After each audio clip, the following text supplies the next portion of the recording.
ChatGPT roteirista. Ciao tifosi del Napoli. Oggi abbiamo delle novità sorprendenti che stanno infiammando queste ultime ore di mercato. La nostra squadra continua a lavorare senza sosta per rafforzarsi e puntare sempre più in alto. Prima di raccontarvi i dettagli, vi invito a mettere un like a questo video e ad iscrivervi al canale per non perdere nessun aggiornamento sul nostro amato Napoli. La notizia del momento riguarda l'arrivo di Arthur, il centrocampista brasiliano che potrebbe presto indossare la maglia azzurra. Secondo quanto riportato da Sky Sport, le trattative con la Juventus per il suo trasferimento in prestito stanno avanzando a grandi passi. Un affare a sorpresa che potrebbe concretizzarsi nelle prossime ore, andando a rafforzare il centrocampo di Antonio Conte, offrendo un'alternativa di qualità a Lobotka.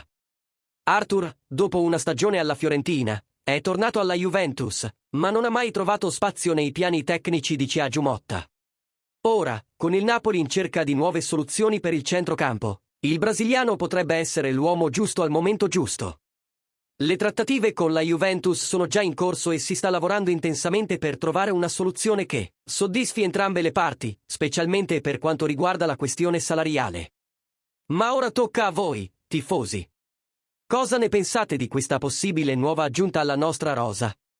Arthur può essere il rinforzo che ci serve per affrontare le sfide della stagione?